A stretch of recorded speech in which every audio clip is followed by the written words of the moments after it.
भारत माता की, भारत माता की। अभी हम सबको बहुत ही, मैं कहूं कि मार्गदर्शन और उद्बोधन विद्यार्थियों को विशेष रूप से इनका प्राप्त होने वाला है। आज के इस दीक्षांत समारोह के मुख्य अतिथि भारत सरकार के रक्षा मंत्री श्री राजनाथ सिंह जी, अभी जिनको आपने सुना हमारे स्वास्थ्य मंत्री, उच्च शिक्षा मंत्री आदरणीय डॉक्टर धन सिंह रावत जी, विश्वविद्यालय के कुलपति और जिनका एक लंबा कालखंड विश्वविद्यालय के स्थापित होने से लेकर अब तक लगातार जिन्होंने अपने को लगाया है, विजय धसमाना जी, प्रति कुलपति डॉक्टर विजेंद्र चौहान जी, मंच पर उपस्थित श्री ओबराय जी, डॉक्टर प्रकाश जी, डॉक्टर सुनील सैनी जी, हेम पांडे जी, हमारे कुल सचिव जी, और इस कार्यक्रम में विशेष रूप से उपस्थित भारतीय जनता पार्टी के प्रदेश अध्यक्ष आदरणीय महेंद्र भट्ट जी, हमारे संगठन मंत्री श्री अजय जी, यहाँ के लोकप्रिय विधायक श्री ब्रजभूषण गैरोला जी, हमारे यमकेश्वर क्षेत्र के विधायक रेणु बिष्ट जी, हमारे महापौर सुनील गामा जी, अनिल गोयल जी, खजानदास जी, एवं यहाँ पर आए हुए सभी अतिथिगण, सभी हमारे शिक्षा जगत से जुड़े हुए, चिकित्सा जगत से जुड़े हुए सभी विद्वानगण, सभी अध्यापकगण, प्राध्यापकगण, और जिन विद्यार्थियों के निमित्त आज ये बहुत ही शानदार कार्यक्रम यहाँ पर दीक्षांत समारोह हो रहा है, ऐसे सभी मेरे प्रिय छात्र एवं छात्राएं एवं इस कार्यक्रम में पधारे अभिभावकगण, हमारे पत्रकार मित्र, छायाकार बंधु, मैं सबसे पहले तो आज आप सबको बहुत शुभकामनाएं देता हूं दीक्षांत समारोह की। जिन सबको आज यहाँ पर दीक्षांत में पारितोषिक के रूप में, प्रोत्साहन के रूप में श्री राजनाथ सिंह जी का आशीर्वाद प्राप्त हुआ है, यह अत्यंत गौरव का क्षण है कि आज विश्वविद्यालय के दीक्षांत समारोह को अविस्मरणीय बनाने के लिए, और आप सबके जीवन में एक पाथे का काम उनका अभी यहाँ से उद्बोधन करेगा श्री राजनाथ सिंह जी यहाँ पधारे हैं। मैं आदरणीय राजनाथ सिंह जी को, चूंकि उनके सानिध्य में रहकर हम लोगों ने उनसे अपने जीवन में, राजनीतिक क्षेत्र में बहुत प्रकार का मार्गदर्शन, बहुत प्रकार का पाथे, बहुत प्रकार की शिक्षा उनसे प्राप्त की। मैं प्यारे विद्यार्थियों से कहना चाहता हूं कि राजनीति के क्षेत्र में हम लोगों ने बहुत सारे लोगों को देखा होगा, लेकिन वो एक ऐसे व्यक्तित्व हैं जिनको हम अजात शत्रु कह सकते हैं, जो अजात शत्रु के रूप से जाने जाते हैं, और केवल भारतीय जनता पार्टी में ही नहीं बल्कि देश के समस्त राजनीतिक दलों में उनकी जो स्वीकार्यता है, जो उनको माना जाता है, उनकी स्वीकार्यता के नाते उनकी हर बात को बहुत गंभीरता से आगे बढ़ाया जाता है। आज हम सबके बीच में है, मैं देवभूमि उत्तराखंड की देवतुल्य जनता की ओर से आपका हार्दिक स्वागत एवं अभिनंदन करता हूं। मैं चाहूंगा कि एक बार जोरदार तालियां बजा के आप सब लोग उनका स्वागत करें। आपका मार्गदर्शन निश्चित रूप से हम सभी को, विशेष रूप से यहाँ उपस्थित हमारे युवा विद्यार्थियों को एक नई ऊर्जा, नई प्रेरणा और नव चेतना प्रदान करेगा। आदरणीय रक्षा मंत्री जी, देश को रक्षा क्षेत्र में आत्मनिर्भर बनाने के लिए आपके नेतृत्व में जो अभूतपूर्व कार्य किए जा रहे हैं, वो भूतो न भविष्यति। आप देख रहे होंगे, हम सब लोग सैनिक परिवेश में रहने वाले प्रदेश के लोग हैं। पहले के समय में इस प्रकार की स्थितियां होती थी। आज अगर कोई दुश्मन हमारी ओर आंख उठाता है तो हमारी सेना उसका मुंहतोड़ जवाब देती है, चाहे वो गलवान हो, चाहे तवांग हो, चाहे पुलवामा हो। हर क्षेत्र में आज दुश्मन को उसके घर में जाकर मारने का काम हमारी सेना आपके नेतृत्व में और हमारे देश के यशस्वी प्रधानमंत्री मोदी जी के नेतृत्व में कर रही है। अंत्योदय को समर्पित आपका संपूर्ण राजनीतिक जीवन हम सभी को प्रेरणा देता है। भारतीय सेना के क्रांतिपूर्ण जवानों को सशक्त बनाने में आपकी प्रतिबद्धता, आपका संकल्प अनुकरणीय है। भाइयों बहनों, मैं कुछ दिनों पूर्व ही आप सबके बीच में इस विश्वविद्यालय में उपस्थित हुआ था।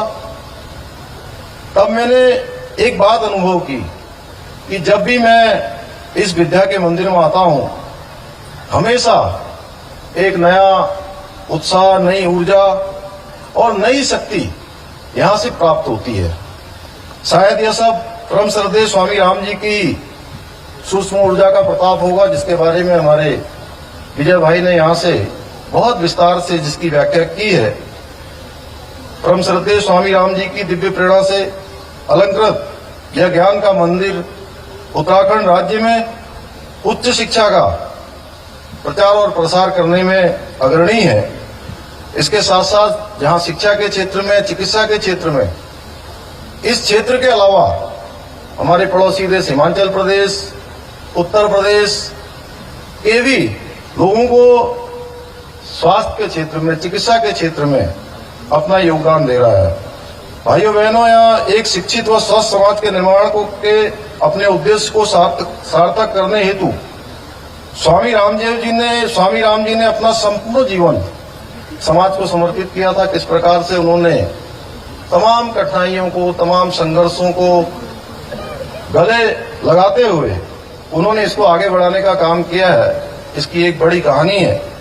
उन्होंने 1970 में संयुक्त राज्य अमेरिका में Himalayan institute of yoga science and philosophy की स्थापना कर भारत के प्राचीन ज्ञान को संपूर्ण विश्व के अंदर रखने का महान कार्य किया। स्वामी राम जी के मार्गदर्शन में यहाँ पर मल्टी स्पेशलिटी अस्पताल और आयुर्विज्ञान महाविद्यालय की स्थापना की गई। हिमालयन इंस्टीट्यूट हॉस्पिटल ट्रस्ट संस्था की स्थापना के लिए वो भारत आए थे। मुझे प्रसन्नता है कि पिछले 30 सालों में स्वामी राम विश्वविद्यालय अपने संस्थापक स्वामी राम जी के विचारों को आगे बढ़ाते हुए उत्तराखंड में ही नहीं, बल्कि आज जैसा आपने विजय जी ने बताया कि 30 जो मेडिकल कॉलेज है उनके भी प्रशिक्षण का केंद्र बिंदु है और भारत के एक आदर्श संस्थान के रूप में जाना जाता है। यह संस्थान चिकित्सा, शिक्षा, जन कल्याण और मानव सेवा के क्षेत्र में नित नए कीर्तिमान स्थापित कर रहा है। इतना ही नहीं, दूरस्थ क्षेत्रों में जाकर हमारे जहां पर आज जगह जगह पर स्वास्थ्य की सेवाएं न होने के कारण से, तमाम प्रकार की और सुविधाएं न होने के कारण से जहां से लोग पलायन कर रहे हैं, उन क्षेत्रों में भी अपनी सेवाओं को देने का काम कर रहा है। भाइयों बहनों, विगत 8 वर्षों में हमारे देश के यशस्वी प्रधानमंत्री श्री नरेंद्र मोदी जी के नेतृत्व में हमारा देश दुनिया में अन्य क्षेत्रों के साथ साथ चिकित्सा के क्षेत्र में भी एक महाशक्ति के रूप में उभरा है। कोविड महामारी के पश्चात विश्व ने भारत के राजनीतिक नेतृत्व की दूरदर्शिता, यहाँ के चिकित्सकों और वैज्ञानिकों को क्षमता को पहचाना है।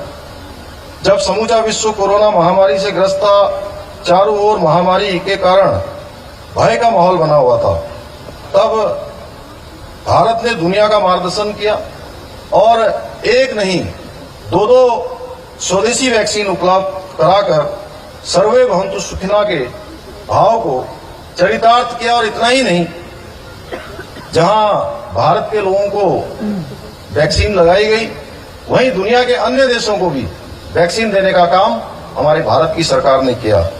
यह इस बात को दर्शाता है कि नया भारत नए प्रयासों द्वारा नए अवसरों को सृजित करने की क्षमता रखता है। इस नए भारत की नींव है। देश को महामारी से बचाने के लिए हमारे चिकित्सक वैज्ञानिकों ने जो अनथक परिश्रम किया है, उसकी जितना प्रशंसा की जाए वो कम है। पर मैं इस अवसर पर यह भी कहना चाहूंगा कि अभी आपका कार्य पूरा नहीं हुआ है,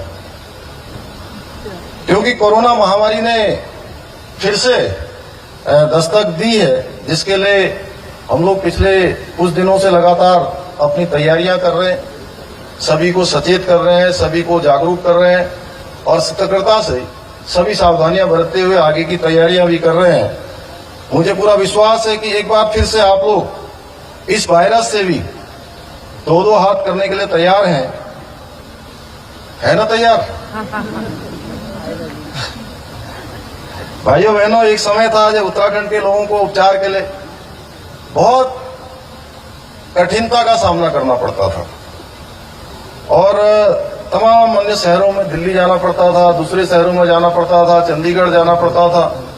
परंतु आज उत्तराखंड में भी हमारे यहाँ पर विश्वस्तरीय स्वास्थ्य सुविधाएं उपलब्ध है।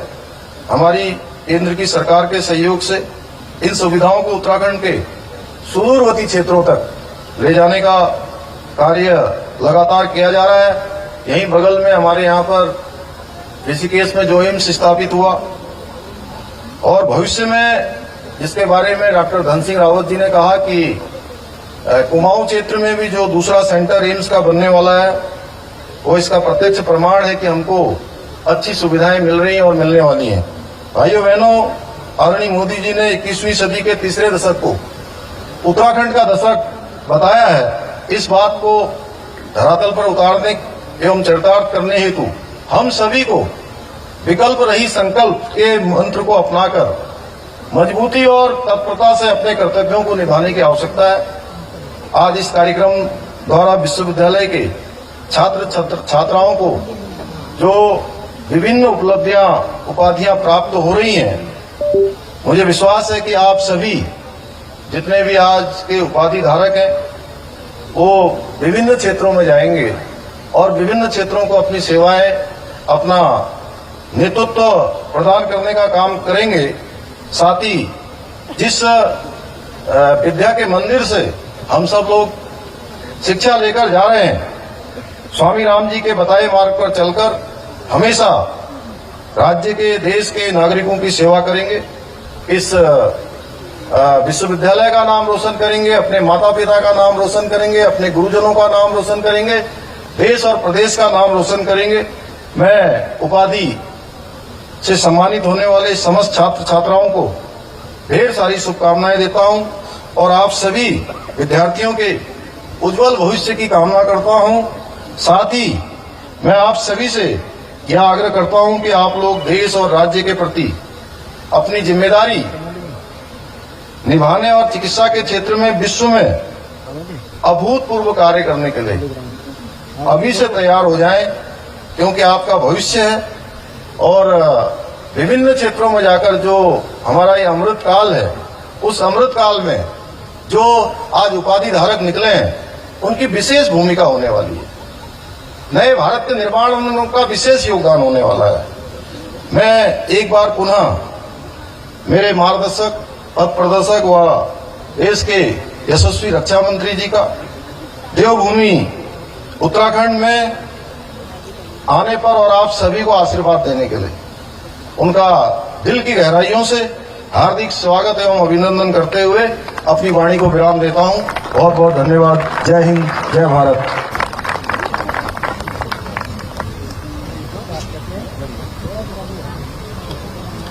उत्तराखंड के यशस्वी मुख्यमंत्री श्री पुष्कर सिंह जी धामी, उच्च शिक्षा मंत्री डॉक्टर धन सिंह जी रावत और इस विश्वविद्यालय के कुलपति डॉक्टर विजय धस्माना जी, प्रति कुलपति डॉक्टर वीएन जी चौहान, व्यवस्थापक मंडल के सभी सम्मानित सदस्यगण, प्रबंधक मंडल के सभी सम्मानित सदस्यगण, विद्या परिषद के सदस्यगण, संस्थापक सदस्य हिमालयन इंस्टीट्यूट हॉस्पिटल ट्रस्ट के सदस्यगण, देहरादून नगर निगम की मेयर श्री सुनील उनियाल गामा और डिग्री प्राप्त करने वाले सभी हमारे अभ्यर्थी और उनके परिवार के सभी सम्मानित सदस्यगण, शासन प्रशासन के अधिकारी वर्ग, विश्वविद्यालय के अधिकारी, कर्मचारी एवं अन्य आगंतुक, पहली बार इस विश्वविद्यालय में किसी कार्यक्रम को संबोधित करने का मुझे अवसर प्राप्त हुआ है। देश के बहुत सारे विश्वविद्यालयों में जाने का अवसर प्राप्त होता है, क्योंकि मैं भी राजनीति में आने के पहले एकेडमिक फील्ड से ही जुड़ा हुआ था। इसलिए स्वाभाविक रूप से अपनी सहमति मैं दे देता हूं इन कार्यक्रमों में भाग लेने के लिए। अभी आज के 10-15 दिन पहले ही मणिपाल यूनिवर्सिटी का भी ये कन्वोकेशन था। उस कन्वोकेशन को भी संबोधित करने के लिए मैं वहां गया था और उसी के 2-4 दिन के बाद ही जब कुलपति महोदय मुझसे मिले तो मैंने यहां के लिए भी अपनी सहज रूप से सहमति दे दी। और एक लोभ रहता है हमारे मन में कि शिक्षण संस्थाओं में जाऊंगा तो अपने जो स्टूडेंट्स होंगे, टीचर्स होंगे, उनके साथ हमको इंटरेक्ट करने का एक अवसर प्राप्त होगा, इसलिए मैं आता हूं। लेकिन आज जिन बच्चों ने डिग्री प्राप्त की है उनसे मैं कहना चाहूंगा, इस समारोह का नाम दीक्षांत समारोह, शिक्षांत समारोह नहीं है। दीक्षा का अर्थ होता है संस्कार। इस शिक्षण संस्था में पढ़ते हुए शिक्षा के साथ साथ यानी ज्ञान अर्जित करने के साथ साथ जो आपने संस्कार अब तक प्राप्त किया है, इस शिक्षण संस्था में, इस परिसर में उसका आज अंत है। इसीलिए हम इसको दीक्षांत समारोह कहते हैं। मनुष्य के जीवन में संस्कारों का क्या महत्व होता है, मुझे बहुत अधिक विस्तार में जाकर बताने की जरूरत नहीं है।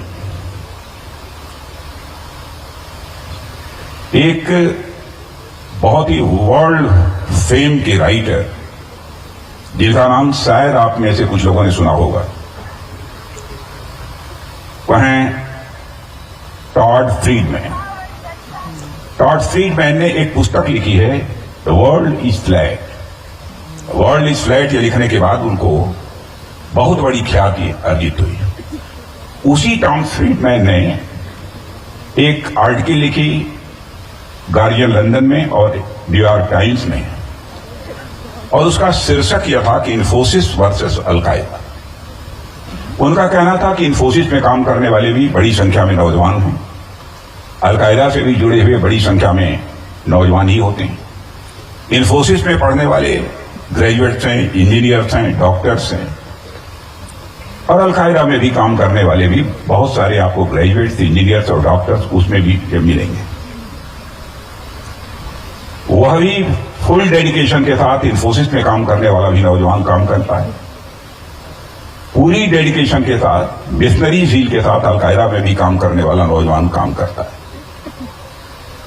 लेकिन एक समाज के लिए कल्याणकारी है तो दूसरा समाज के लिए विनाशकारी है। यह संस्कारों का अंतर होने के कारण ही इस प्रकार के विचार लोगों के अंदर पैदा होते हैं। इसलिए मैं कहना चाहूंगा कि हमारी इस शिक्षण संस्था में संस्कार प्राप्त करने का अब दौर तो समाप्त हो रहा है, लेकिन शिक्षा का दौर यहां समाप्त नहीं हो रहा है। सीखने का सिलसिला तो यह अनवरत चलता रहेगा, और मैं यह मानता हूं कि यह लगातार सीखते रहने की आदत ही किसी व्यक्ति को सफलता की राह दिखाती है। और जीवन में सफलता और असफलता मेरे बच्चों यह साथ साथ चलती है, इसे कभी मत भूलना। असफलता प्राप्त हो तो कभी जीवन में निराश मत होना। अंतर इस बात का होता है कि आप अपनी असफलताओं से क्या सीख रहे हैं और उन असफलताओं से निपटने के लिए आप रोड मैप क्या तैयार करना है। अभी आपने देखा होगा पिछले सप्ताह ही वर्ल्ड कप फुटबॉल का, यद्यपि फुटबॉल के विश्व कप में भारत ने भाग नहीं लिया, लेकिन मैंने देखा कि बड़ी संख्या में भारतवासियों की उस वर्ल्ड कप के मैच को देखने की एक रुचि थी। आप लोगों में से भी मैं समझता हूं शायद ही कोई ऐसा होगा जिसने कि अर्जेंटीना के स्टार फुटबॉलर लियोनेल मेसी का नाम न सुना हो। मगर जिस तरह का संघर्ष करते हुए मेसी ने वर्ल्ड चैंपियन बनने तक का सफर तय किया है, वह बड़ा ही रोचक भी है और बहुत ही यह प्रेरणादायी भी है। 4 विश्व कप खेलने वाली मेसी 2014 के विश्व कप में भी बहुत अच्छा खेल दिखाया था, मगर टीम फाइनल में हार गई थी। 2018 में भी, उस समय भी मेसी का परफॉर्मेंस तो बहुत ही शानदार था, एक्सीलेंट था, लेकिन उनकी टीम हार गई थी।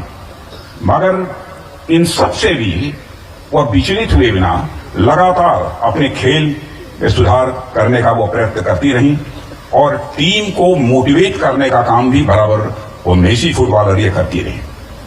पिछले रविवार को उसी मेसी की टीम अर्जेंटीना ने पूरी एकजुटता के साथ खेलते हुए न केवल विश्व विजेता फ्रांस को परास्त किया, बल्कि मेसी को फुटबॉल जगत के मसीहा के रूप में सारी दुनिया ने स्वीकार किया। फर्क देखिए, गोल्डन बॉल मेसी को 2014 में भी मिला और 2022 में भी मिला, मगर जब टीम जीती तभी उन्हें सही खुशी हुई और विश्व में बहुत बड़ा सम्मान भी प्राप्त हुआ और उन्हें ख्याति भी प्राप्त हुई। मेरे मित्रों, इसलिए आप सबको यह ध्यान रखना चाहिए कि व्यक्तिगत सफलता का महत्व है, मगर जब तक पूरी टीम सफल नहीं होगी, आपकी सफलता और वो श्रेष्ठता और स्वीकारता जितनी प्राप्त होनी चाहिए उतनी प्राप्त किसी भी सूरत में नहीं होगी। खेल जगत से टीम स्पिरिट हम सबको जरूर सीखना चाहिए। हमारे प्रधानमंत्री मोदी जी भी इसी टीम स्पिरिट के साथ काम करते हैं।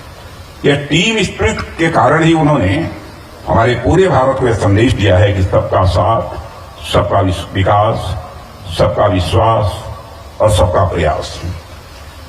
मेसी की तरह ही मोदी जी ने भी 2014 में बहुत बड़ी सफलता पाई थी, पर वे जानते हैं इस तरह सरकार चलाने से देश का निर्माण नहीं हो सकता है, इसलिए उन्होंने देश के निर्माण के लिए सरकार और समाज के हर वर्ग का सहयोग प्राप्त करने की उन्होंने कोशिश की है। इन प्रयासों के कारण ही जो भारत कभी बहुत ही निराशा और अंधकार से जूझ रहा था, वह अब आशा और विश्वास का प्रतीक बन गया है, जिसके कारण भारत का आने वाला कल कई संभावनाओं के द्वार खोल रहा है। और इस सच्चाई को भी कोई नकार नहीं सकता है कि अंतर्राष्ट्रीय जगत में भारत की छवि बड़ी है। अंतर्राष्ट्रीय जगत में भारत का कद ऊंचा हुआ है। दुनिया के भिन्न भिन्न देशों में मुझे भी जाने का अवसर प्राप्त होता है, पहले भी मैं गया हूं, लेकिन मैंने देखा है कि अंतर्राष्ट्रीय मंचों पर भारत पहले यदि कुछ बोलता था तो दुनिया भारत की बातों को गंभीरतापूर्वक सुनती नहीं थी, लेकिन आज भारत अंतर्राष्ट्रीय मंचों पर कुछ बोलता है तो सारी दुनिया कान खोलकर सुनती है कि भारत क्या बोल रहा है। यह हैसियत, यह कद भारत का बढ़ा है। मेरे छात्र मित्रों, आज तक आपकी दुनिया यह कैंपस थी, यहां आपने बहुत कुछ सीखा है, पर अब पूरी दुनिया ही आपका कैंपस होगी, जहां आपके अनुभव, आपके टीचर्स होंगे और खुद को साबित करना, यह आपकी सबसे बड़ी परीक्षा होगी। अब आप सभी इस कैंपस की, इस दुनिया से निकलकर रियल लाइफ चैलेंजेस का सामना करने के लिए तैयार हैं, और इस काम में आपको सबसे अधिक आवश्यकता आपकी ऊर्जा और आपका उत्साह, इसे सदैव बनाए रखें, यह हमारी आपसे अपेक्षा है। इसके लिए आपको कोई ना कोई सोर्स ऑफ इंस्पिरेशन यानी प्रेरणा की आवश्यकता होगी। मित्रों, आप सभी जिस एज ग्रुप को बिलोंग करते हैं उसे जनरेशन जी कहा जाता है। आप सभी उसी पीढ़ी का हिस्सा हैं जो कम उम्र से ही इंटरनेट एक्सेस और पॉलिटिकल डिजिटल टेक्नोलॉजी के साथ आप सब बड़े हुए हैं। आप सभी सिर्फ डिजिटल लिटरेचर ही नहीं बल्कि डिजिटल नेटिव्स भी हैं, यानी डिजिटल और इंफॉर्मेशन टेक्नोलॉजी आपके जीवन का यह अभिन्न हिस्सा बन चुका है।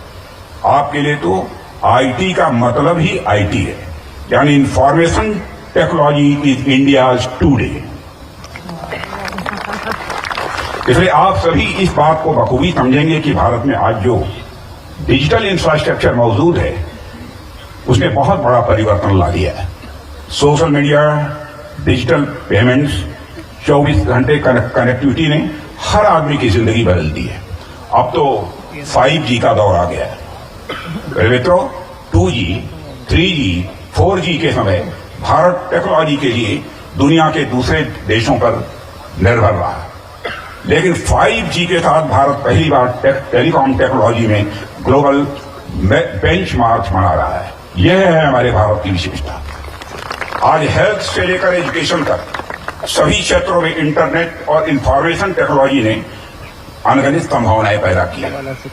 आज भारत का 101वां यूनिकॉर्न एक एडुटेक स्टार्टअप है। स्टार्टअप के बारे में मैं कहना चाहूंगा, 2014 में जहां पर भारत में केवल 400-500 स्टार्टअप्स हुआ करते थे, आज आपको जानकर बेहद खुशी होगी कि आज भारत के अंदर हमारे नव युवकों के अंदर जो प्रतिभा है, योग्यता है, क्षमता है, 2014 में 400-500 स्टार्टअप, आज मोर देन 80,000 स्टार्टअप हमारे यह भारत देश में। यह करिश्मा हमारे देश का नौजवान कर सकता है। इसे मैं कोई साधारण उपलब्धि नहीं मानता हूं। पिछले 8 सालों में आप जैसे उद्यमी युवाओं ने 100 से ज्यादा यूनिकॉर्न बनाए। आप में से बहुत लोग यूनिकॉर्न को जानते होंगे।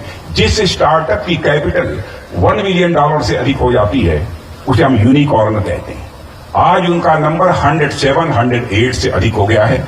और आपको जानकर यह खुशी होगी, ऐसे स्टार्टअप्स जो यूनिकॉर्न बन रहे हैं, हर महीने 7-8 ऐसे यूनिकॉर्न हमारे भारत देश में तैयार हो रहे हैं, यानी जिनके स्टार्टअप की कैपिटल अप्रॉक्सीमेटली $1 बिलियन से अधिक है।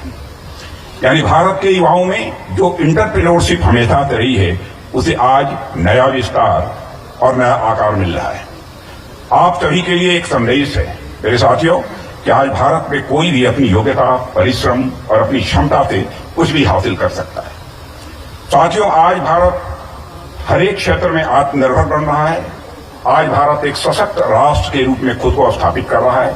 ऐसे में आप सभी एक नए आत्मविश्वास और नई ऊर्जा के साथ भारत का प्रतिनिधित्व कर सकते हैं, ऐसा मेरा विश्वास है। अभी कुछ ही दिनों पहले आपने देखा होगा INS विक्रांत, जिसका माननीय प्रधानमंत्री जी ने लोकार्पण किया है, इस देश को समर्पित किया है। पहले इस प्रकार का एयरक्राफ्ट कैरियर भारत में नहीं बनता था। दुनिया के 5-6 ऐसे देश थे जहां पर कि एयरक्राफ्ट कैरियर ऐसे बनाने की जिनके पास क्षमता थी। अब भारत दुनिया का ये 6वां देश बन गया है जो कि अब एयरक्राफ्ट कैरियर भी बनाने लगा है, जिस पर बराबर फाइटर प्लेन्स उतर सकती हैं और उससे कैरियर से वह टेक ऑफ भी कर सकती हैं। यह क्षमता भारत की बड़ी है। वारशिप, जिसे युद्धपोत कहते हैं, यानी जिस शिप से मिसाइल्स चलाई जा सकती हैं, दुश्मन को टारगेट किया जा सकता है, ऐसी वारशिप भी सबसे एक ताकतवर वारशिप बनाने का काम हमारे देश के वैज्ञानिकों ने किया है। आपको यह जानकर खुशी होगी, उसका भी लोकार्पण हमने अभी पिछले सप्ताह ही किया है। यह मुमकिन हो पाया है तो इंडिया स्टोरी में विश्वास करने वाले लोगों की लगन और मेहनत के कारण ही यह संभव हो पाया है। यह इसलिए मुमकिन हो पाया है क्योंकि आज भारत के युवाओं में एक नया आत्मविश्वास दिखाई दे रहा है। उनमें यह विश्वास जग चुका है कि हम हर असंभव को संभव में बदल सकते हैं। यह हमारे अंदर कुवत है, यह हमारे अंदर ताकत है। साथियों, आज भारत अपनी लीडरशिप और अपने टैलेंट के लिए केवल भारत में ही नहीं, सारी दुनिया में जाना जा रहा है। उसकी चर्चा होती है। भारत के लोगों ने हमेशा अपने परिश्रम और काबिलियत से विश्व को नेतृत्व प्रदान किया है। आज दुनिया की तमाम बड़ी बड़ी कंपनियों के CEO, मैं उनका नाम नहीं लेना चाहता बहुत विस्तार में जाकर, वो भारत के रहने वाले हैं, भारतीय मूल के लोग हैं। यानी सब कुछ संभव है, बस आपको अपनी क्षमताओं को समझना और उन पर विश्वास करना होगा। यही मैं आपसे अपील करना चाहता हूं। आपके अंदर वह क्षमता है, आपके अंदर वह ताकत है कि आप यदि एक बार लक्ष्य निर्धारित कर लें तो उस लक्ष्य को हासिल करने से दुनिया की कोई ताकत आपको रोक नहीं सकती है। अगर आपको कोई रोक सकता है तो वह है आप खुद। इस संदर्भ में अक्सर युवाओं को एक कहानी सुनाता हूं। एक बार कोई एक व्यक्ति शहर में घूम रहा था। उसने अचानक वो एक सर्कस के बाहर रुक गया और वहां एक रस्सी से बंधे हुए उसने हाथी को देखा। वह अचंभित हुआ, हाथी इतने पतली रस्सी से बंधा हुआ है, फिर भी इस रस्सी को वह तोड़ता क्यों नहीं है, क्यों नहीं इधर उधर की हरकत करता है। ट्रेनर से उसने पूछा कि भाई क्या कारण है, हाथी इतना विशाल का है, देख पतली सी रस्सी से बंधा हुआ है, लेकिन इधर उधर कोई हरकत नहीं करता है, इस पतली रस्सी को तोड़ सकता है। छोटी मोटी थोड़ी ऐसी आयरन की चेन को भी तोड़ने की ताकत इस हाथी के अंदर होती है, इस रस्सी को क्यों नहीं तोड़ रहा है। तो उसने ये बताया कि यह जब हाथी छोटा था तो मैं इसी पतली रस्सी से उसे मैं बांधता रहा हूं। अब यह बड़ा हो गया है तब भी मैं उसी पतली रस्सी से बांधता हूं। अब इस हाथी को यह भरोसा हो गया है, अब उसका विश्वास पक्का हो गया है कि जब मैं इतने वर्षों तक इस रस्सी को नहीं तोड़ पाया, अब क्या मैं इस रस्सी को तोड़ दूं? और यह सुनकर वह व्यक्ति दंग रह गया। उस हाथी की तरह ही मेरे मित्रों, हम भी कई बार असफल होने के बाद कोशिश करना छोड़ देते हैं। आने वाले समय में आप सब अपनी लड़ाई खुद लड़ेंगे, जहां असफलताओं के साथ सफलताएं भी होंगी। जो भी हो, कोशिश हमेशा आपके द्वारा जारी रखी जानी चाहिए, यह मैं आप सबसे अपील करना चाहता हूं। सोहनलाल द्विवेदी की वो कविता आपको याद होगी, लहरों से डरकर नौका पार नहीं होती, कोशिश करने वालों की कभी हार नहीं होती, इसे कभी न भूलें। साथियों, मेरा मानना है कि आप इंडिविजुअल अचीवमेंट से आगे बढ़कर सोशल बेटरमेंट के बारे में सोचने लगते हैं तो आप कुछ ऐसा कर गुजरते हैं जिसके लिए आप हमेशा याद किए जाएंगे। केवल अपने बारे में, अपने ही व्यक्तिगत हितों के बारे में हमें नहीं सोचना चाहिए। समाज ने हमें बहुत कुछ दिया है, समाज के प्रति भी हमारी जिम्मेदारी बनती है, इसलिए समाज के लिए भी हमें कुछ करना है, यह भाव मन के अंदर रहना चाहिए। आप में से बहुत सारे लोगों ने फ्रेडरिक ग्रांट बेंटिंग और चार्ल्स बेस्ट का नाम भी सुना होगा। इन्हें 1923 में नोबेल पुरस्कार से सम्मानित किया गया था। नोबेल पुरस्कार एक बहुत बड़ा सम्मान होता है, और दुनिया इन्हें नोबेल पुरस्कार के विजेता के रूप में नहीं जानती, बल्कि जो आर्टिफिशियल इंसुलिन, कृत्रिम इंसुलिन की खोज करने वाले वैज्ञानिक के रूप में इन्हें जाना जाता है। आज पूरे विश्व में करोड़ों लोग डायबिटीज से ग्रसित हैं, और अगर वो एक सामान्य जीवन जी पा रहे हैं तो सिर्फ इंसुलिन की मदद से ही वह सामान्य जीवन जी पा रहे हैं। कहने का अर्थ यह है कि जब आप अपने नॉलेज का उपयोग ह्यूमन वेलफेयर के लिए करते हैं, तब आपका नॉलेज प्राइसलेस हो जाता है, अनमोल हो जाता है, कि कोई कीमत नहीं होती है, जिसकी कीमत दुनिया का कोई भी पेचेक नहीं लगा सकता है। आपका जीवन, आप जीवन में जो भी लक्ष्य हो, आप कहीं भी रहें, कोशिश करिएगा, चाहे वो बड़ा हो या छोटा, किसी न किसी माध्यम और तरीके से दुनिया को बेहतर बनाने में अपना आप योगदान करते रहिएगा। यह मैं आप सबसे अपील करना चाहता हूं। मित्रों, आपकी जिंदगी में चैलेंजेज आएंगे, चुनौती कितनी भी बड़ी क्यों ना हो, हमें उसे कड़ी टक्कर देनी होगी, और हम विजयी होंगे। यह आत्मविश्वास भी आपके अंदर बना रहना चाहिए। हम जब चैलेंज को एक अपॉर्चुनिटी के रूप में देखते हैं, तो हम बहुत बड़ा भी करने की हमारे अंदर हिम्मत पैदा होती है, साहस पैदा होता है, और हम बड़ा कर भी सकते हैं। कोरोना महामारी की शुरुआत में हमने इस चैलेंज को एक अपॉर्चुनिटी के रूप में देखा, और हमने इसे भारत को एक आत्मनिर्भर राष्ट्र के रूप में विकसित करने का फैसला किया, जिसके परिणाम स्वरूप आज भारत स्वास्थ्य से लेकर रक्षा तक सभी क्षेत्रों में आत्मनिर्भर बन रहा है। वैक्सीन भारत में बनती नहीं थी। भारत में उस दौरान हमने केवल वैक्सीन बनाई नहीं, बल्कि दुनिया के 100 देशों को वैक्सीन मुहैया कराने का काम भी भारत ने किया। अब चाहे कितना भी बड़ा चैलेंज हमारे सामने क्यों ना आ जाए, आज भारत के पास वह क्षमता है कि न तो हमारे पास ऑक्सीजन सिलेंडर की कमी होगी, न हमारे पास वेंटिलेटर्स की कमी होगी, और न PSA प्लांट्स की कमी होगी। यह ताकत भारत के अंदर पैदा हुई है। चैलेंज था कोरोना पैंडेमिक का, उसे हम लोगों ने अपॉर्चुनिटी के रूप में कन्वर्ट किया है। साथियों, इतिहास गवाह है कि भारत को अपनी ताकत, चाहे वो आध्यात्मिक हो या आर्थिक, का लोहा बनवाने के लिए कभी भी शक्ति का प्रयोग नहीं करना पड़ा है।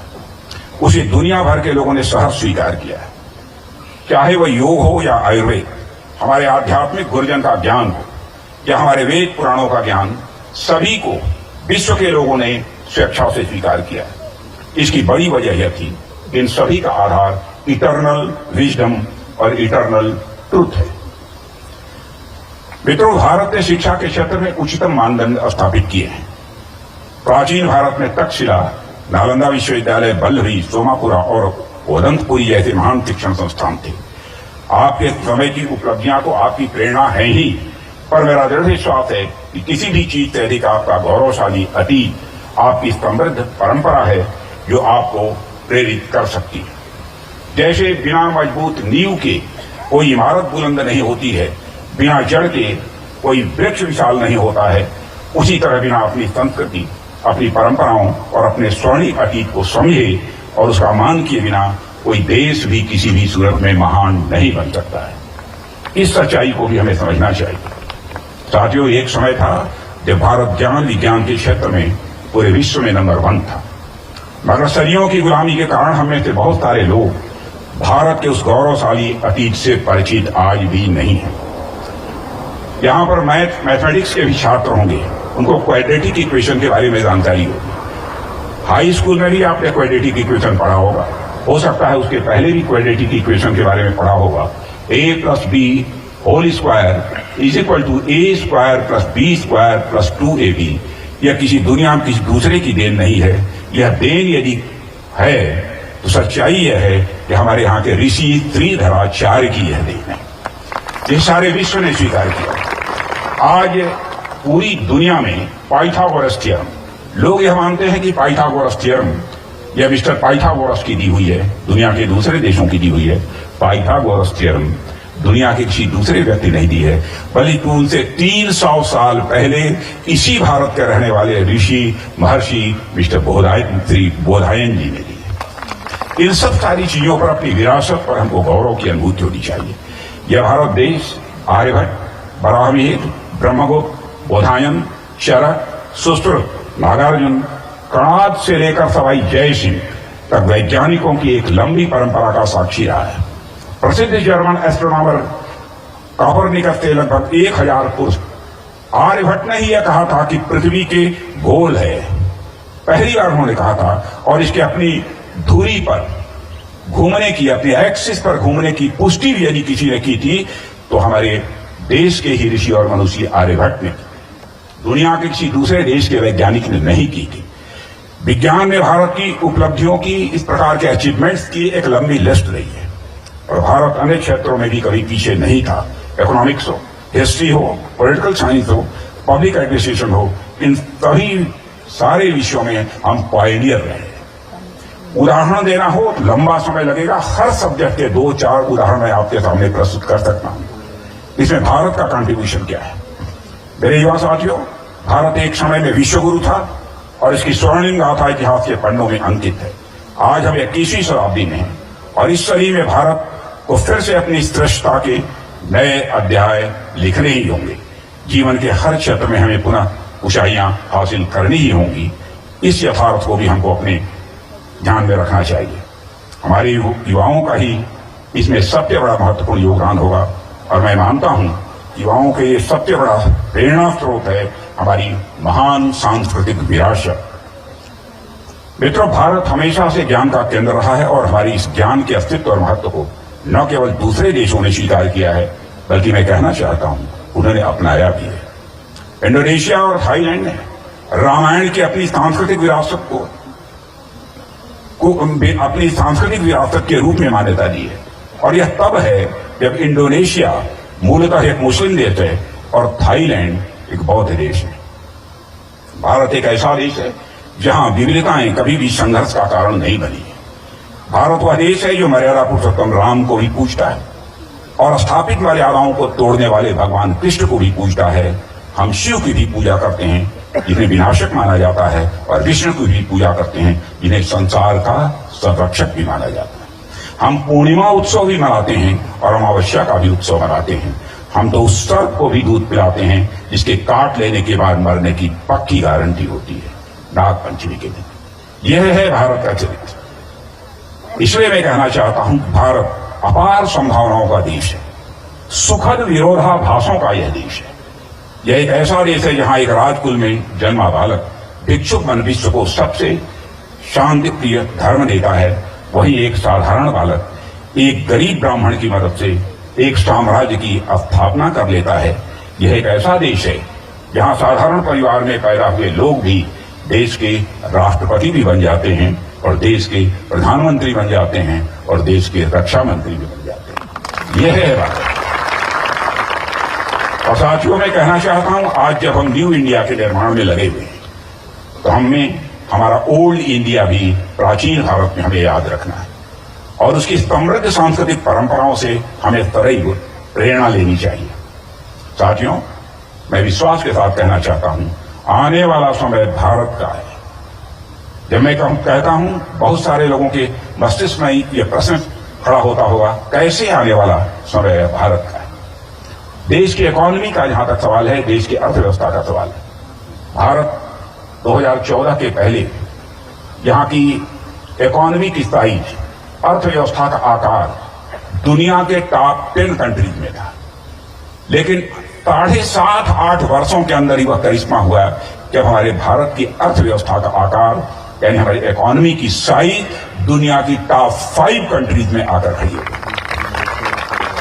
मॉर्गन स्टैनले माने जाने वैज्ञानिक, उन्होंने यह कहा है, इस संभावना का नकार नहीं जा सकता है कि 2027 आते आते भारत दुनिया की टॉप 3 कंट्रीज में खड़ा हो जाए। हमारा आजादी का अमृतकाल 2047 में समाप्त हो रहा है। मुझे तो यह विश्वास है, पक्का विश्वास है कि 2047 आते आते यानी अमृतकाल आजादी का समाप्त होते होते भारत की इकॉनमी की साइज दुनिया की नंबर 1 इकॉनमी बन जाए। इसलिए मैं कहता हूं कि आने वाला समय मेरे दोस्तों भारत का है। जब यूरोप का अभ्युदय हुआ था तो उसकी जमीन, वहां हुई पुनर्जागरण, जिसे अंग्रेजी में रेनेसां कहते हैं, इसने तैयार की थी। भारत की आजादी की जमीन भी स्वामी विवेकानंद, स्वामी दयानंद सरस्वती जैसे विचारकों ने सांस्कृतिक पुनर्जागरण के माध्यम से तैयार की थी। भारत सदियों तक हर क्षेत्र में पाथ ब्रेकर और लीडर रहा है। चीन के प्रख्यात लेखक और विद्वान लिंग युटांग ने कहा है कि India was China's teacher in trigonometry, quadratic equation, grammar and phonetics. फिर से मैं दोहराना चाहता हूं, चीन के ही एक लेखक मिस्टर लिंग युटांग ने कहा है कि India was China's teacher in trigonometry, quadratic equation, grammar and phonetics. और मैं एक और वही के एकेडमिशियन की बात आपके सामने रखना चाहता हूं कि 47-48 में कभी पेकिंग यूनिवर्सिटी के वाइस चांसलर हुआ करते थे मिस्टर हू सी। बाद में उन्होंने चाइना को यूएन में भी रिप्रेजेंट किया था। उन्होंने कहा है, India has culturally controlled and dominated, India has culturally controlled and dominated China for more than 2000 years without sending a single soldier. क्या मैं नहीं कह रहा, वहीं के पेकिंग यूनिवर्सिटी के जो वाइस चांसलर रहे, जिन्होंने चाइना को यूएन में रिप्रेजेंट किया, उन्होंने कहा है। फ्रांस के दार्शनिक वॉल्टेयर ने भी इसे स्वीकार किया है, everything has come down to us from the banks of the Gange. जो कुछ भी हमारे पास आया है वह गंगा के किनारे से आया है, यानी भारत से आया है। अब यह सोचने वाली बात है कि जो संस्कृति इतनी महान थी, उसे लोग अपने ही देश में कैसे भूलते चले गए। इसका ही जवाब है 3 शताब्दियों तक चलने वाला अंग्रेजों का शासन। अंग्रेजी तरीके से पाश्चात्य शिक्षा प्राप्त करने वाले भारतीय पैसे तो कमाने लगे, और जमीनी स्तर पर मेहनत से, श्रम से और कर्म से दूर होते गए। इसलिए आप बच्चों से भी मैं कहना चाहता हूं, जो कुछ भी हो, चाहे जितना भी श्रम करना पड़े, थकान की स्थिति में भी श्रम से कभी मत भागो, न अपने कर्म से कभी भागो। न केवल श्रम से दूर हुए, बल्कि श्रम करने वाले लोगों को हिकारत की नजरों से भी भारत में देखा जाने लगा, उन्हें हीन भावना से देखा जाने लगा। आज भी टेबल पर बैठे हुए अफसर, डॉक्टर, इंजीनियर, इनको बहुत सारे ऐसे लोग हैं जो बहुत श्रेष्ठ मानते हैं, जबकि खेत में काम करने वाले मजदूर को, सफाई कर्मी को, शिल्पकार को लोग कमतर समझते हैं, यानी हिकारत की नजरों से भी कभी कभी उन्हें देखते हैं। इसलिए मित्रों, असमानता के साथ कभी भी कोई समाज विकास नहीं कर सकता है। इसलिए वर्गीय समानता की भावना लाना आज के समय की एक सबसे बड़ी जरूरत है। और आप जिस भी क्षेत्र में सेवा में जा रहे हैं, उसमें बिना किसी भेदभाव के देश के सभी नागरिकों को समान समझते हुए अपनी सेवाएं दें। आपके क्लिनिक में गरीब आता है, गरीब से गरीब आता है, 1 पैसा भी देने की स्थिति नहीं है, तो मेरे मित्रों, दवा खरीदने के लिए चंदा लेकर भी दवा खरीदना हो, लेकिन उसको बिना इलाज किए वहां से वापस मत जाने देना। यह मैं अपने दिल की बात में कहना चाहता हूं। यही आपकी शिक्षा का प्रतिफल होगा। एक और महत्वपूर्ण बात पर मैं आप लोगों का ध्यान आकर्षित करना चाहूंगा। ब्रिटिशर्स ने अपनी शिक्षा और संस्कारों से भारतीय समाज को एक और क्षेत्र में बड़ी नकारात्मकता के साथ प्रभावित किया। भौतिकवाद, मटेरियलिज्म, व्यक्तिवाद, इंडिविजुअलिज्म, कंज्यूमरिज्म, उपभोक्तावाद आदि के कारण पश्चिमी समाज उपयोगितावाद यानी कंज्यूमरिज्म में विश्वास करता है। किसी वस्तु का उपयोग करो और उपयोग के बाद उसे कूड़े में डाल दो। यह किसी भी उपभोक्तावादी समाज की पहली पहचान होती है। और हमारा आध्यात्मिक भारतीय समाज इसके बिल्कुल उलट है। किसी भी वस्तु का न केवल हम अंतिम स्तर तक पूरा उपयोग करते हैं, बल्कि उस वस्तु के प्रति अपनी ग्रेटिट्यूड, अपनी कृतज्ञता भी ज्ञापित करते हैं। चाहे वह वस्तु हो या व्यक्ति, सबका अपना महत्व होता है। इस बात को भी हमें अपने जीवन में ध्यान रखना चाहिए। और मेरे साथियों, यह महत्व समझने में हमारे संस्कार ही हमारी मदद कर सकते हैं। केवल हमारे संस्कार ही हमारी मदद कर सकते हैं। शिक्षा के माध्यम से जब कोई संस्कार आपके अंदर प्रवेश करता है तो वह आपके व्यक्तित्व और मानस को किसी एक ही आयाम को प्रभावित नहीं करता है, बल्कि धीरे धीरे वह आपका पूरा का पूरा व्यक्तित्व ही बदल देता है। बड़ी सामान्य पर महत्वपूर्ण बात यहां पर मैं आपसे करने जा रहा हूं। आपने देखा होगा कि एक नशे की लत में आने वाले व्यक्ति में खोने का संस्कार आ जाता है। जो नशा लेता है उसके अंदर खोने का संस्कार आ जाता है। फिर वह एक ही चीज नहीं खोता है, धीरे धीरे अपनी जिंदगी में सब कुछ खो देता है। पहले वह खुद को खोता है, यानी अपनी चेतना को खोता है। वह यही नहीं रुकता है, फिर वो अपना धन भी खोता है, अपना समाज भी खोता है, अपना मित्र भी खोता है। और एक समय आता है जब अपना पूरा परिवार भी खो बैठता है। यानी नशा मनुष्य को सब कुछ खोने के लिए मजबूर कर देता है।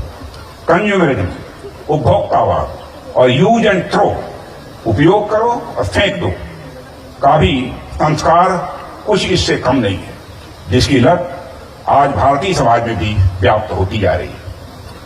अब उपयोग के बाद वस्तुएं लोगों को बुरी लगने लगती हैं। और मैं याद दिलाना चाहता हूं, आपके अभिभावक, आपके माता पिता भी, मैं समझता हूं कुछ छात्रों के यहां मौजूद होंगे।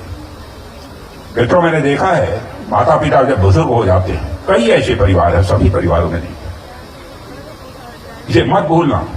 आपको बनाने में एक मेजर कंट्रीब्यूशन यदि किसी का है तो आपके माता पिता का है।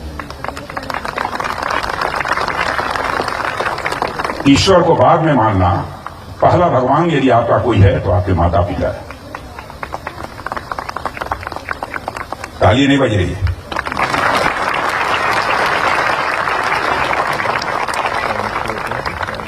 उपयोग के बाद अब लोगों को वस्तुएं बुरी लगने लगती हैं। कई बार घर के बड़े बूढ़े उन वस्तुओं को संभाल कर रखने लगते हैं तो बच्चों को लगता है बड़ों की आदत ठीक नहीं है।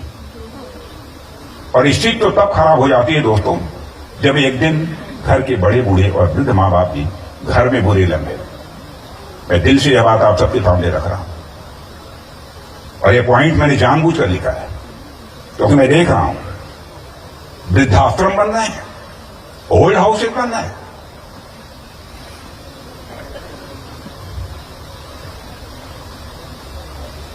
क्या हो गया है समाज को? जिसने आपको पैदा किया, जिसने आपकी परवरिश की, आज उसके साथ इस प्रकार का व्यवहार होता है। हमारी वेस्टर्न एजुकेशन ने ही युवाओं में यूज एंड थ्रो का संस्कार पहले ही डाल रखा है। उन्हें घर में रखना उस घोड़े और बैल के समान लगने लगता है, जो ना दौड़ सकता है और न खेत जोत सकता है। ऐसे में उन्हें घर में रखने का क्या फायदा है? यह भाव मन के अंदर पैदा होता है। वेस्टर्न कल्चर अपनाने के कारण यह बदलाव हुआ है हमारे समाज में पिछले कई दशकों में। और आज बड़ी संख्या में मां बाप को ओल्ड एज होम्स में शरण लेनी पड़ती है। यह स्थिति किसी भी स्वस्थ समाज के लिए अच्छी नहीं है। साथियों, जो मनुष्य अपने माता पिता से जुड़ सकता है, वह परिवार, समाज, राष्ट्र और सृष्टि से जुड़ते हुए परम पिता परमात्मा को भी प्राप्त कर सकता है। जो माता पिता से नहीं जुड़ा, सब कुछ प्राप्त कर ले, भौतिक सुख सुविधाएं प्राप्त कर ले, लेकिन वह परमात्मा को कभी प्राप्त नहीं कर सकता। अगर मैं कहूं कि परमपिता को प्राप्त करने की यात्रा माता पिता से प्रारंभ होती है, तो यह कहना भी एग्जैजरेशन नहीं होगा, अतिशयोक्ति नहीं होगी। ऐसा मनुष्य ही मेरी नजर में आध्यात्मिक होता है। आध्यात्मिक व्यक्ति हर कोई नहीं हो सकता। अब जैसे हमारे वाइस चांसलर साहब बता रहे थे, एक बार मैं था, मैंने कहा मंदिर में जाकर पूजा करना, मस्जिद में जाकर इबादत करना, गिरजाघर में जाकर सिजदा करना, यही आध्यात्म नहीं है। आध्यात्मिक ऊंचाइयों को हासिल करने का यह माध्यम एक हो सकता है। बल्कि मैं कहता हूं कि जो व्यक्ति मन से बड़ा होता है, मन से उन्मन होता है, जिसका मन एलिवेटेड होता है, वही आध्यात्मिक हो सकता है। छोटे मन का व्यक्ति कभी आध्यात्मिक नहीं हो सकता।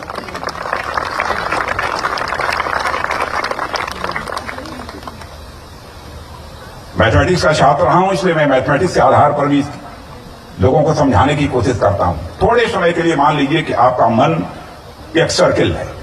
Let us consider that your मन इज अ सर्किल। इस सर्किल का सर्कमफेरेंस यानी इसकी परिधि जैसे जैसे बढ़ाते चले जाओगे, मैग्नीट्यूड ऑफ सुख, मैग्नीट्यूड ऑफ आनंद, सुख की मात्रा, आनंद की मात्रा उसी रेशियो में बढ़ती चली जाएगी। Circumference of man is directly proportional to the magnitude of sukh. Circumference of man is directly proportional to the magnitude of anand. Circumference of man is directly proportional to the magnitude of happiness. And circumference of man is directly proportional to the magnitude of paramanand.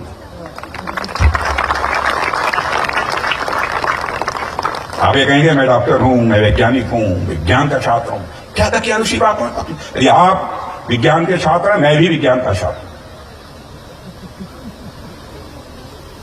मैं भी पढ़ने में कमजोर नहीं था। मैं भी यह बात वेदना के साथ कह रहा हूं, क्षमा करना मुझे, इसलिए मैंने यह बात कही है। आदरणीय अटल बिहारी वाजपेयी भी कहा करते थे, छोटे मन से कोई बड़ा नहीं हो सकता, टूटे मन से कोई खड़ा नहीं हो सकता। साथियों, आज इस यूनिवर्सिटी से अपनी शिक्षा दीक्षा पूरी करके आप एक नई मंजिल की ओर कदम बढ़ाने जा रहे हैं।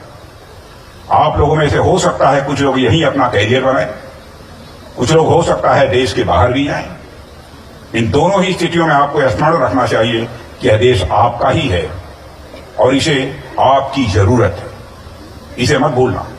इस देश ने अब तक आपको वह सब कुछ दिया है जो यह दे सकता था। इस देश ने आपके ऊपर इन्वेस्ट किया है। यहां देश से मेरा मतलब हमारे समाज में रह रहे सभी वर्गों के लोगों से। आपको यहां तक पहुंचने में किन किन लोगों का हाथ रहा है दोस्तों, आप सोच भी नहीं सकते। जो आपके लिए बिल्कुल अनजान लोग हैं, उनका भी योगदान आपकी सफलता में बराबर एक मायने रखता है, उसका भी मतलब है। आप यहां जिस बिल्डिंग में रहते हैं, अपनी पढ़ाई लिखाई करते हैं, वो हमारे समाज में ही रह रहे मजदूर भाई बहनों द्वारा बनाई गई है। इस सच्चाई को भी मत भूलना। आप जहां से अपने रोजमर्रा की चीजों को खरीदते हैं, उसका भी आपकी प्रगति में मेजर कंट्रीब्यूशन। जो सिक्योरिटी गार्ड्स आपकी यूनिवर्सिटी या हॉस्टल में सिक्योरिटी में लगे, आपके जो यूनिवर्सिटी के स्वीपर्स हैं, उनका भी कंट्रीब्यूशन आपकी शिक्षा दीक्षा में है। उनके कंट्रीब्यूशन के कारण आप यहां पर डिग्री हासिल कर रहे हैं। इसी तरह आपके जीवन से जुड़ी अनेक चीजें, जिनके उत्पादन से लेकर आपके पास आने तक के प्रोसेस में बहुत बड़ी संख्या में लोग जुड़े हुए हैं, जिनके बारे में आपको जानकारी भी नहीं होती। इन चीजों के लिए हम कुछ रुपया चुका देते हैं और हमको लगता है कि हमने उसकी कीमत चुका दी है, पर ऐसा कभी नहीं होता है मेरे साथियों।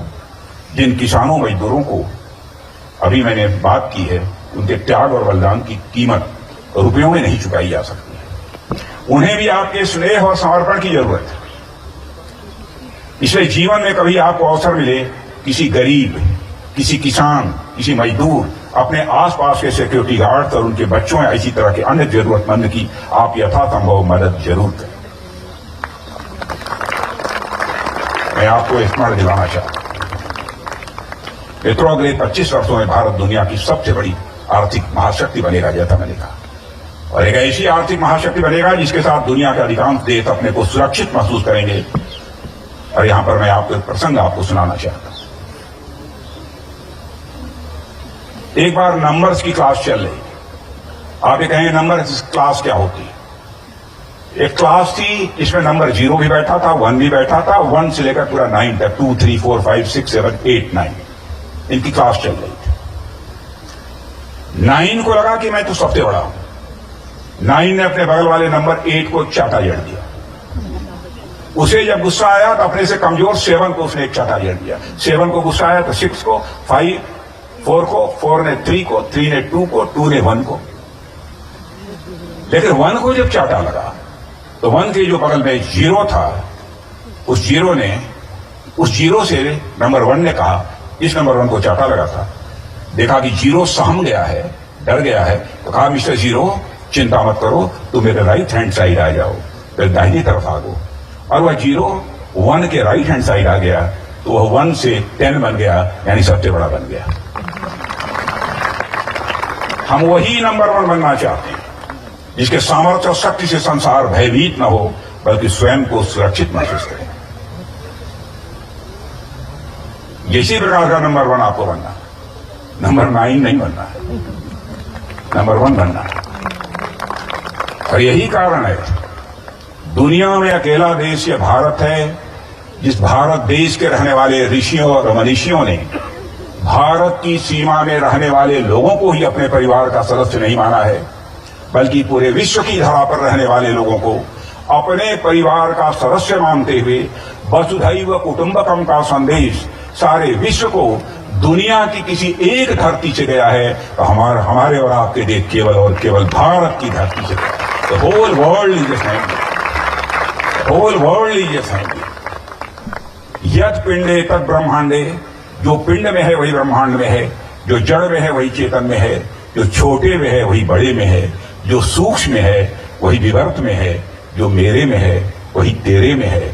यह संदेश भी यदि कहीं से गया है सारी दुनिया को, तो केवल भारत की धरती से गया। इसीलिए तो भारत ही दुनिया का अकेला देश है कि जिस सर्प के काट लेने के बाद मरने की पक्की गारंटी होती है, उसको भी नाग पंचमी के दिन गाय का शुद्ध दूध पिलाकर उसके भी दीर्घजीवी होने की कामना करता है। यह भारत, इस भारत पर मेरे नौजवानों हम सबको गौरव की अनुभूति होनी चाहिए।